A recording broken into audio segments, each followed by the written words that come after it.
telling Kim how powerful she is when she tells her story, and every time I say it, she looks at me like, what? What are you talking about? But I think you might have helped me prove my point just now.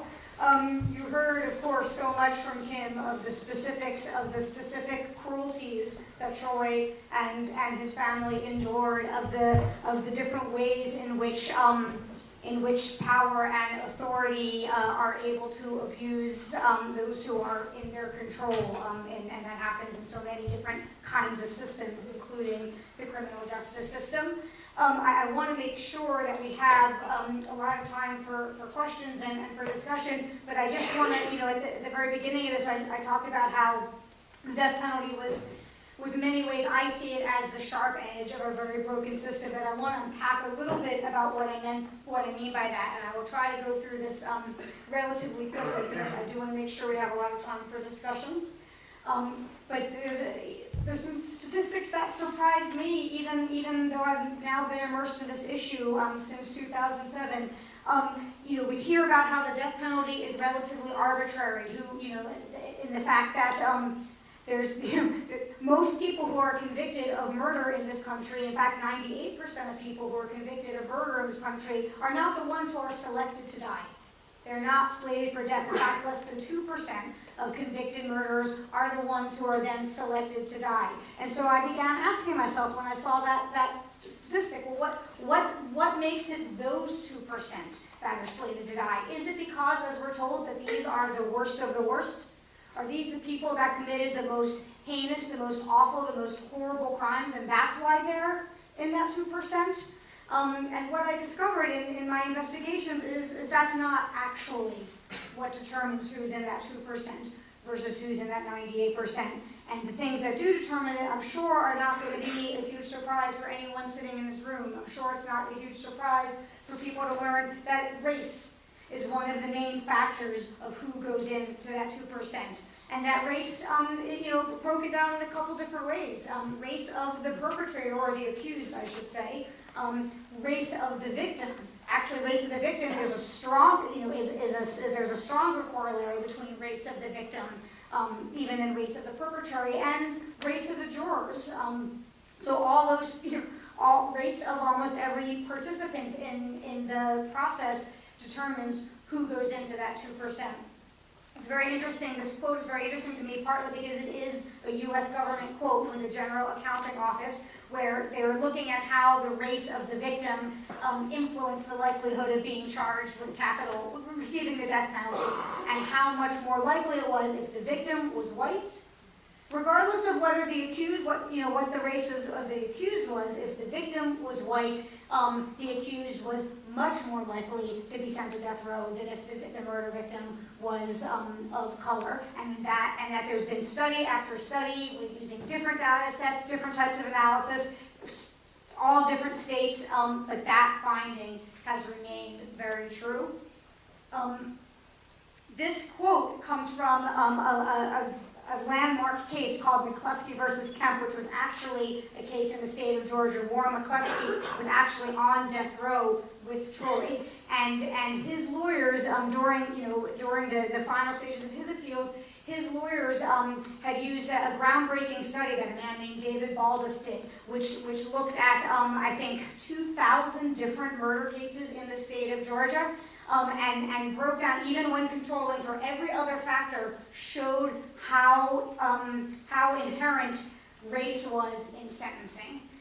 That race absolutely impacted the nature of sentencing. And this was the first comprehensive study that really showed that, and that was presented to the U.S. Supreme Court in McCluskey versus Kemp. And the Supreme Court actually, somewhat surprisingly, agreed.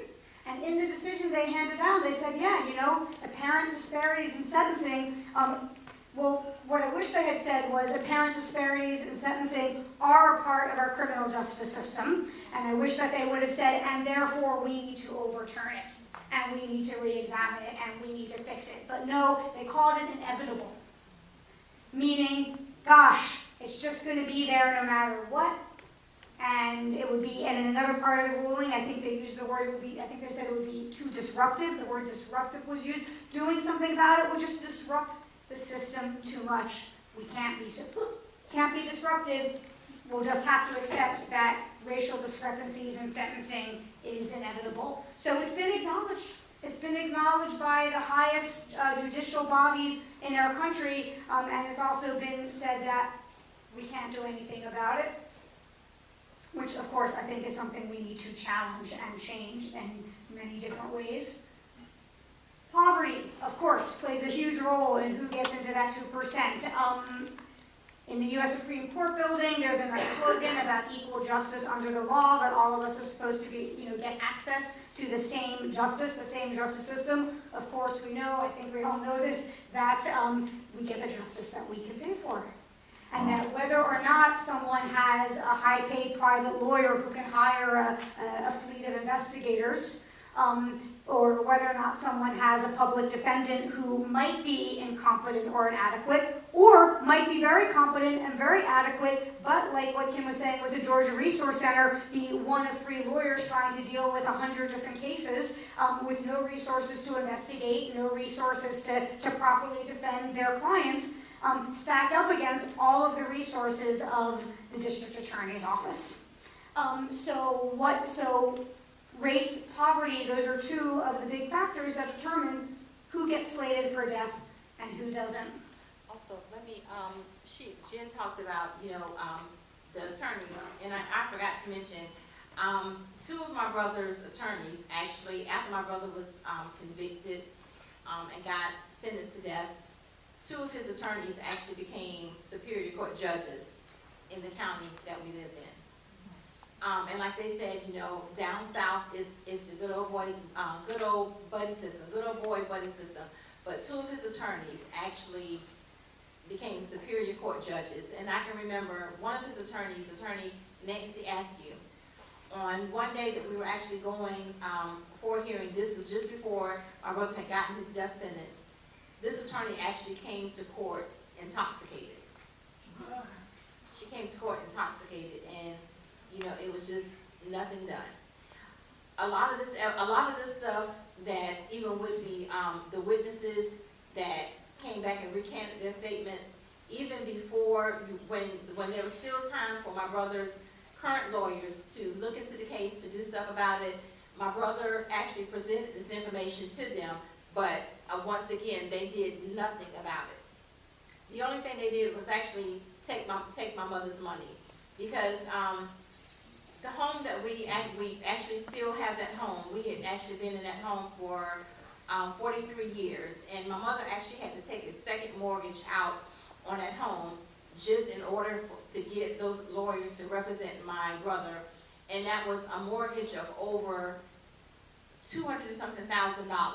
And after my brother was on death row for 22 years, my mother, this week, she would have been gone for 3 years. We're actually still paying a mortgage off on that house where my brother actually got railroaded.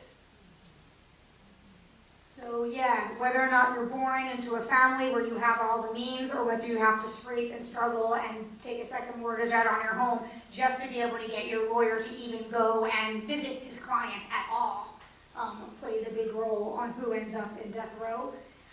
Geography plays a role, and some of the ways it plays a role was surprising to me, and some of it wasn't. You can see here executions by region since 1976. It probably doesn't take much to notice where the region that has most responsible for executions in our country is, and if you were to take a map of slavery and overlay that, it would be even more obvious. 82% of the executions that have happened in this country since 1976, which is when the death penalty was reinstated after a brief period of it having been called unconstitutional, were former slave-holding states. And I think that raises a lot of deep questions that we don't even begin to have the opportunity to dive into right now, but I hope you'll leave thinking about. But this is the statistic that actually surprised me, the fact that 2% of counties in the country are responsible for more than 50% of all executions and of all death sentences, everyone who is sent to death row. So, we know a lot about Texas. Texas is the biggest executing state in this country. Texas is, I believe they've executed 510 people since 1976. But it's not all of Texas. There's a handful of counties within Texas with DAs, whether it's political reasons, they want to be look as tough on crime as possible so they can get reelected, whatever is their agenda. It all has to do with the agendas, often political agendas, of these individual DAs. And then when you really break it down and you see that more than 50% of capital cases are coming from 2% of counties, it makes that real obvious. I very, very briefly want to look at the U.S. And the death penalty in an international perspective, because I think that's very important, especially when we live in a country that tries to claim it is a leader of human rights, that it is a beacon of democracy. I think there are many other things also that point to the hypocrisy of those kinds of statements in our foreign policy and in our domestic policy, and the death penalty is just one of them. 2/3 of the country in the world have abolished the death penalty either in their law or in their practice. So the U.S. is among an increasingly isolated group of countries that continue to execute at all. And not only is it among an isolated group, it's one of the top executors. Actually, this year for the first time, the U.S. Is bumped down to the number 6 top executing country. For the last number of years, as long as it's been keeping track of, the U.S. has held spot number 5 now. Big congratulations, we're now number 6. But who are our global colleagues? Who holds those first top spots? The only ones who execute more than us?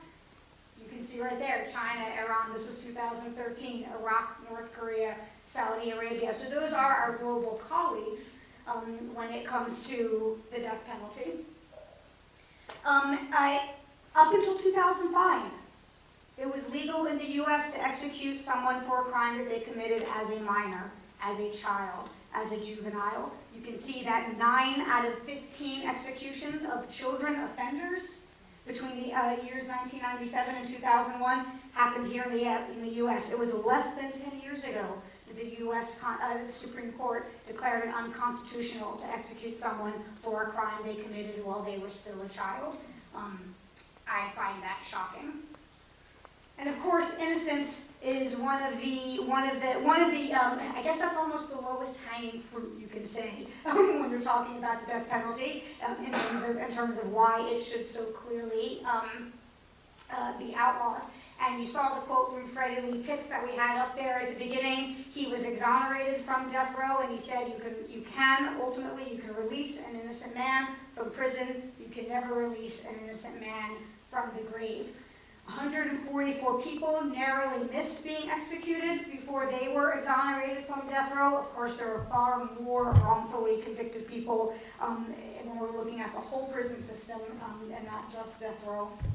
Sorry, I the last video, so I just want to say that this is just, I just kind of dashed through that really quickly just to get a sense of what I mean when I talk about the death penalty being the sharp edge of a very broken larger system. But Kim spoke so powerfully about the fight and about our need to keep fighting, and actually, I think we're winning that fight. I think we're winning the fight to end the death penalty.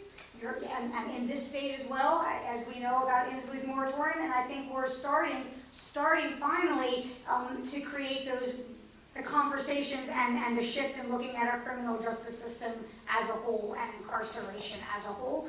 And before we open it up to have some questions, I just want to play a very short video. It's about 2 minutes that I made the year after Troy was executed, and it showed some of the victories that those of us who fight against the death penalty, some of the victories that we had in that last year, in that 12 months between September 2011 when Troy was killed and September 2012. And I believe a lot of those victories were because of Troy, or because people in this country were so disturbed and so shocked and so outraged at the fact that the state of Georgia was so comfortable proceeding with the execution of a man for whom there was a mountain of evidence pointing towards his innocence.